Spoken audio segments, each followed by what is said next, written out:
Canton, China, 1841. You put a ball of dark, caramelized opium into your exquisitely designed jade pipe. Then inhale deeply till a wave of peace and relaxation washes over your body. As you stare dreamily into the clouds of opium smoke, visions start to emerge out of the haze. In a far-off land across the ocean, a man finds a mountain made of the purest silver. That silver is poured into China by foreigners hungry for your teas and silks. Silver runs through the veins of the Middle Kingdom like blood, creating the strongest power on earth. It is an amazing sight, but then the images change and become darker. The silver that made China strong begins to flow out. In its place, thousands, no, millions of red poppies enter the bloodstream of the empire, spreading everywhere.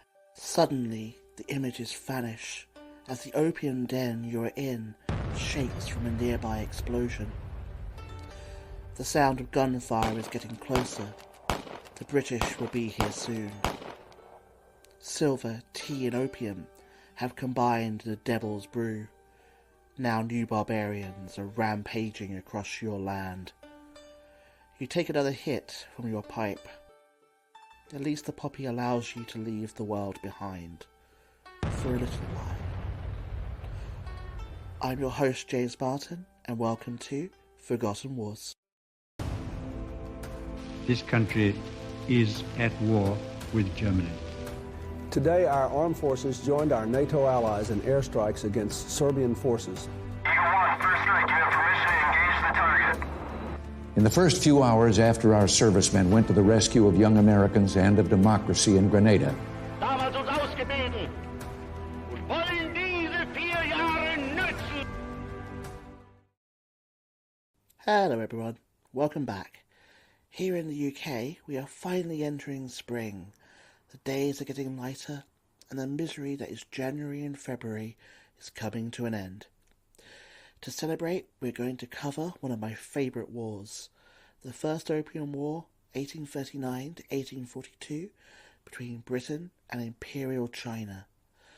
Linked together by silver, tea and opium, the two powers would stumble into a war due to devious opium merchants, Chinese officials trying to win influence at court, and a frustrated British official who lit the fuse.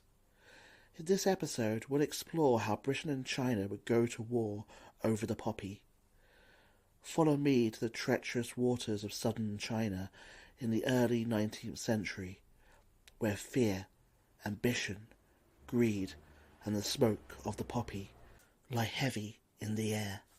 To understand the origins of the Opium Wars, we must decipher the images at the start of this podcast. The mountain of pure silver was the famous Potosi mine in the Andes Mountains of Spanish-controlled South America, the birthplace of global trade. At its height, it would provide the world with 80% of its silver supply. When it began to run dry, new mines in Mexico would take up the slack. At the same time, a Chinese emperor would decree that all taxes had to be paid in silver from now on, as the metal became plentiful. China became an empire of silver. As long as silver flowed through its veins, China would be powerful, stable, and prosperous. Silver came to China from the Europeans, who controlled the mines in exchange for its silks and porcelain. But Chinese authorities were fearful of foreign influence. Trade with European merchants would be restricted to one port city, Canton, and one group of merchants who would become impossibly rich, the Kohong, or Company.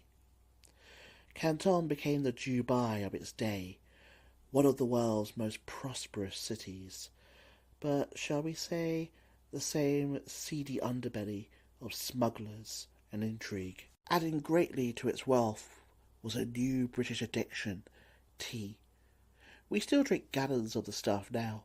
It's become an essential part of British culture, used for everything from curing broken hearts to keeping us going at work. The precious tea could only be brought in China, and they would only accept silver bullion as payment. They were not interested in anything else Britain could provide. Such was Britain's love of a good cup of tea, that the drain of silver flowing to China was reaching crisis levels. Something had to break. Britons wouldn't give up their tea, perish the thought. Instead, something else would have to be found that the Chinese actually wanted, something they would hopefully pay a fortune for. Having conquered India and with a monopoly on the tea trade, the East India Company came up with the solution. Its company directors remembered that they now controlled some of the finest opium plantations in Bengal. But surely, I hear you say, they couldn't pump China full of drugs just to buy tea? It's immoral. Well, my friends, you don't know the East India Company. It happily became the Medellin cartel of its day. Pablo Escobar, eat your heart out. Britain has often got its hands dirty in our storied history. However, by the Victorian era, we could no longer be blatant about it. There had to be at least a facade of deniability. The East India Company didn't sell opium directly to China. Instead, it held a huge auction every year and sold it to private merchants, who would then ship it to China and sell it for them. It was a case of, we're not drug smugglers, we just sell it to others. We have no control on what they do with it.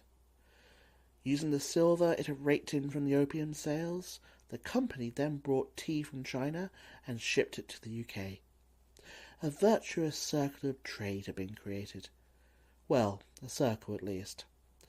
It's hard to overstate how much money this tea and opium trade produced, or how much was actually at stake. The Canton coal merchants were so rich that after a fire that consumed the wealthy part of the city, the silver that melted formed a stream almost 2 miles in length. Their leader, Haokwa, was the richest man in China, if not the world. Even America got in on the act, buying opium from Turkey. Many American businessmen made their first fortune from opium, including Warren Delano, grandfather of future President Franklin Delano Roosevelt. While vast profits could be made, it was a precarious trade. Opium was actually illegal in China. It was only due to, shall we say, certain enlightened officials that opium could be smuggled in at all. The following scene played out many times in Canton. A Chinese official would solemnly condemn the opium trade and read out the latest edict of the emperor on the subject. Everyone would nod thoughtfully, condemning the trade and thanking the stars that no one in this room was involved with it. A large bribe would be paid, and opium was allowed in. Then there was the ever-present threat of pirates, or wasps of the sea as they were known in China. Let's visit one such attack. The stars above shine down on your ship as it slices gracefully through the pitch-black waters of the South China Sea. This is your first trip smuggling opium since your father sent you to the wild East to make your fortune with an old family friend. A sense of exhilaration and suspense has your heart in its grip. The creaking of the ship, the strange smells in the air, the knowledge that below decks is a vast hall of some of the best opium in the world. It's all terribly exciting for you. The grizzled veteran on lookout duty with you frowns in your direction and yells, "Get your head out the clouds. This isn't a pleasure cruise. These are dangerous waters." Soon to be chastened, you stare out to sea, trying to keep your mind on the job. That's when you see them, small boats with no lights, silently heading towards your ship, trying to go unnoticed, Pirates. You turn to warn your shipmate, but he cries out as an arrow hits his chest and tumbles overboard. You shout the alarm, and the rest of the crew awake from their slumbers and charge on deck to battle the pirates. A pirate with a pock-marked face and the stained, dead teeth of an opium smoker lumbers towards you with his blade. Raising your pistol, you shoot him in his chest. His face looks surprised, and he slides to the floor. Soon the pirates are driven off, but you remain stunned at having killed someone. Then you see your father's friend pass by as he bellows for the ship to head off again. He gives you one quick nod, which raises your spirits. William Jardine is a dour, hard man, but a nod from him is almost worth all the tea in China. Pirates were a plague of the South China Sea. Woe betide anyone who fell into their hands. One British captain died after spending several days bound naked over the deck, occasionally fed a little rice or water.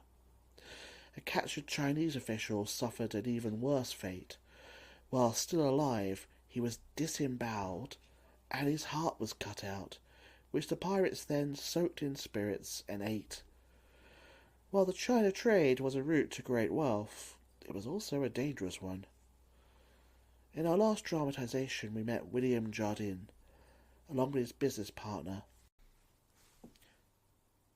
James Matheson. The two Scots controlled the largest opium trading firm in the East. Such was the success of Jardine Matheson that it's still a multi-billion-pound company today, a pillar of Hong Kong's economy. Jardine in particular evoked strong emotions from his contemporaries. After surviving a bad blow to his head from an official, the Chinese half-admiringly gave him the nickname, the iron-headed old rat. Even in Britain he was a controversial figure. Future Prime Minister Benjamin Disraeli satirised him as a dreadful man, a Scotchman richer than Croesus, one McDruggy fresh from Canton, with 1 million of opium in each pocket, denouncing corruption and bellowing free trade. Love them or hate them, they were at the top of the tree among the opium traders, but they weren't resting on their laurels at this time. They wanted more. They were tired of the restrictions that only allowed them to trade at Canton. Even there they were hemmed in to the city's golden ghetto, the small area where Europeans could live for 5 months of the year before being banished to the Portuguese colony of Macau. They wanted opium legalized and China fully open to trade. War would be their instrument to achieve this, and with their fellow traders they agitated tirelessly for one. In a particularly ludicrous example, the traders demanded a fleet of warships be sent to avenge the Chinese authorities' demolition of a front garden the British had illegally started. While we British love our gardens, in this case their request was ignored. Into this delicate situation stepped exactly the wrong person, Lord William Napier. The East India Company's monopoly had been broken up. The British state now needed to fill the official vacuum left behind in relations with China. The only man for the job, as no one else wanted this post, was Lord Napier, who became Superintendent of British Trade in China. While an acknowledged expert on sheep farming and the fine art of bagpipe mending, sensitive diplomacy was not among his skill set. Though explicitly told by the British Prime Minister that nothing must be done to shock Chinese prejudices and excite their fears, Lord Napier decided 2 things. One, that he was a man of destiny that would go down in history for opening up China. Secondly, that the only language the Chinese understood was lots of yelling and violence. As you may have guessed, this isn't going to end well.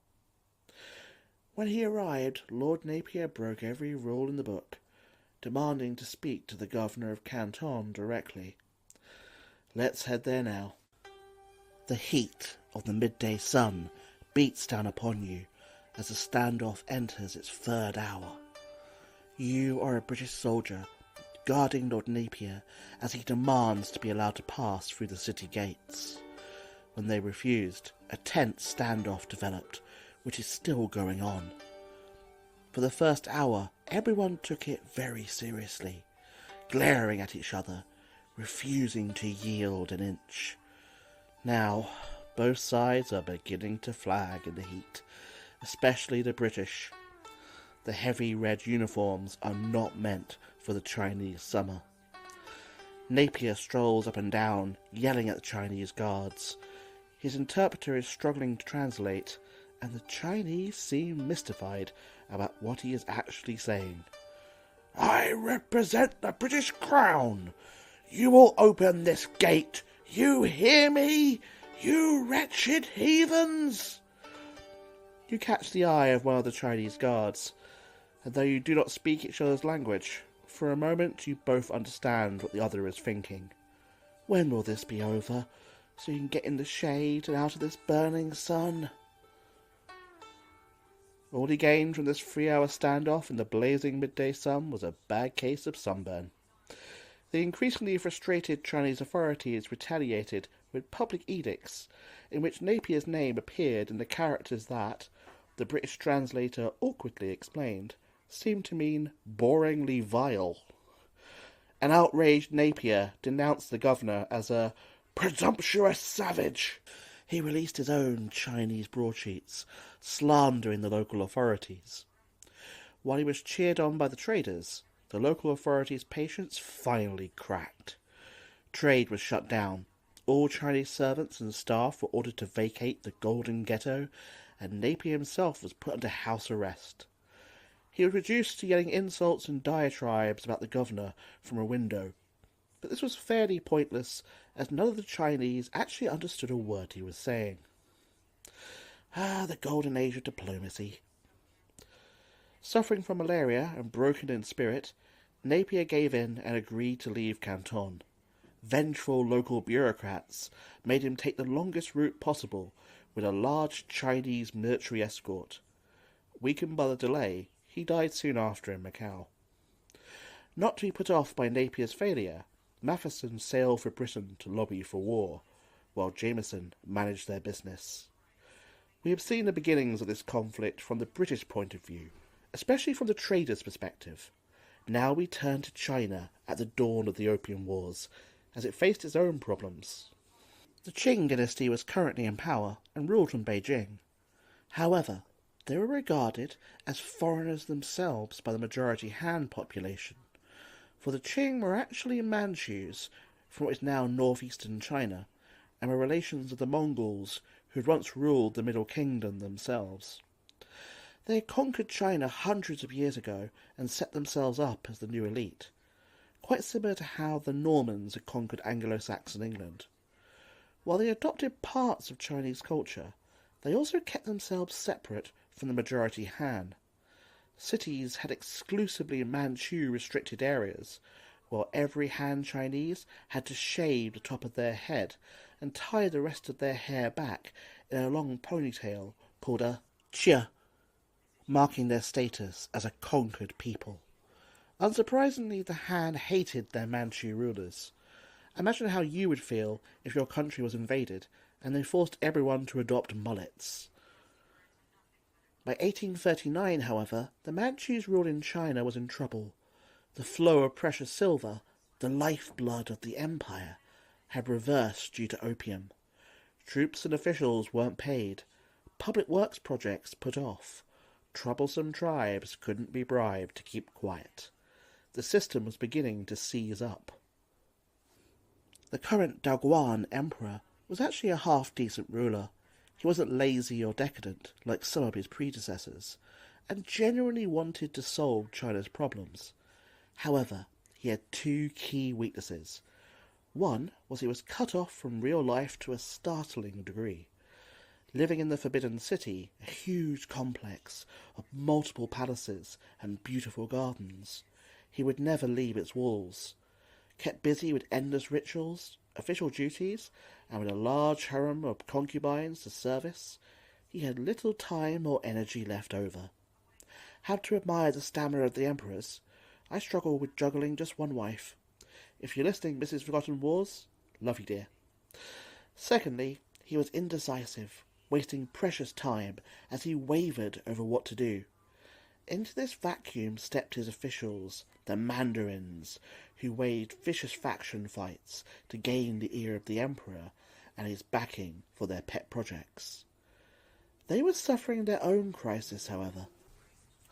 To enter the civil service was the greatest honour in Chinese society at this time. Entrance was by highly competitive examinations that were open to all classes, based on the classics of the Chinese sage Confucius. The system had worked well, but the 19th century, deep problems had emerged.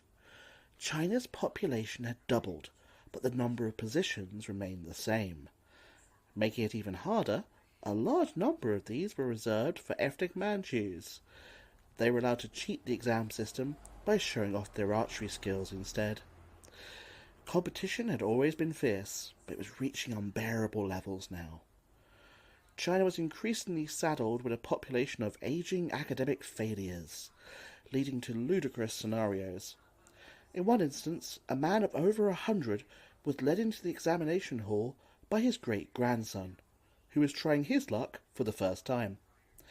In another, a 104-year-old man failed the examinations yet again, but was allowed to pass out of sympathy. He keeled over and died. Such was his joy. All this meant that if you were lucky or smart enough to pass, you had to make the most of it. Corruption ran rampant on a scale not seen before. One official, arrested for corruption, was informed that his great estate would be confiscated. He replied, "Which one? I have 100 such estates." Not all of them were corrupt, however. For some, studying the Confucian classics since birth meant they became ardent reformers instead. The two factions were fighting a bureaucratic battle for power, trying to get the emperor's favour. Then the emperor suddenly began to show an interest in opium. Let's head to the mountains of far-off Guangdong to see why. You are an aide to the governor of Guangdong, and everything is going wrong. Before you is a soldier sprawled on the floor, deep in an opium slumber. This was meant to be a simple mission, to crush rebels hiding in the mountains. Supposedly, crack troops from Canton had even been sent to help you. But with them came the opium, and now you lead an army of drugged-up zombies. You drag the soldier up by his hair and slap his face. "Wake up, you disgrace of a man!" All you get is a mumble, and drool leaks from his mouth. Arrows suddenly fall around you. Men scream. Chaos engulfs the ranks. It's the rebels. The governor tries to rally his troops, but there aren't enough who are free of the drug. Then an arrow hits his chest, and he falls off his horse. All order breaks down. This is a disaster, you think, as you frantically make a run for it. An army destroyed. Horror stories of opium addiction and unprepared soldiers. The emperor was suddenly concerned about his military machine. The Manchus had come to power through conquest. Now that very army seemed to be rotting away. A terrified emperor began to notice that opium seemed to be everywhere all of a sudden. The precious silver flowing out of China was caused by opium. Out-of-control corruption was at least partly caused by opium. Members of his own family were caught with opium in the Forbidden Palace of all places. Opium seemed to be at the root of the empire's problems. The corrupt officials advised him to legalize the drug and tax it, but he refused. The reformers now struck, though their plan A was a tiny bit extreme. Their answer to the drug problem was to kill all the addicts. then kill everyone involved in the trade. It was pointed out that this would involve massacring at least 1% of China's total population. In some districts near Canton, they'd be asking officials to kill 90% of their citizens. The Emperor thanked them for their enthusiasm, but asked for a slightly more moderate Plan B. With murmurs that China had gone soft and it wasn't like the good old days, they provided one. Cut off the supply at Canton, give full powers to one of their own to stamp out the trade once and for all. The Emperor agreed. The time of his most incorruptible official had come, Lin Zexu. Few men in history have been as misrepresented as Lin Zexu. To the Victorian British public, he became the stereotype of a pompous, corrupt, decadent mandarin, dedicated to hating the West. He even had his own waxwork in Madame Tussauds in London, where he stood next to Napoleon. To modern China, he is a hero, portrayed in films as a muscular and much younger man, dedicated to China. Often, he is carrying on a love affair with the most beautiful concubine in the Emperor's harem. In reality, he was a modest, elderly civil servant. His greatest dream was to fix China's increasingly broken canal system. While opposed to opium, he saw this job as just a stepping stone to get the Emperor's favour so he could move on to the canals. Still, he was incorruptible and highly efficient. Canton didn't know what had hit it. Officials suddenly had to explain why there hadn't been any opium seizures for decades. Opium dens were closed down, and the European traders were put under siege in the Golden Ghetto. When I say siege, it was actually pretty mild, and supplies were still getting in. This wasn't the Black Hole of Calcutta. The biggest complaint of the traders was that they had to learn to cook, as their Chinese servants had left. Lin's demands in exchange for their freedom were simple. Hand over all your opium, and sign a bond that you would never trade in the drug again.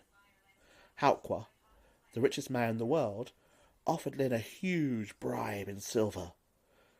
In a pretty badass moment, Lin replied, "The great minister does not want your money.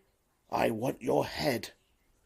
Haokwa allegedly fainted, shocked at finding an official who wouldn't accept a bribe. Lin was riding high. On finding out that Jardin had left for England, he boasted to the Emperor that the iron-headed old rat, the sly and cunning ringleader of the opium smugglers, has left for the land of mist, of fear from the Middle Kingdom's wrath. He was wrong about Jardin, but more about that in the next episode. He even wrote to Queen Victoria to tell her off for selling opium to China. Sadly, there's no record of Victoria actually reading it. However, Lin had a great weakness. While highly knowledgeable about China, he knew little of the outside world. He did not understand the British in the slightest. Even worse, he thought he did. He never even considered that there could be a war over opium.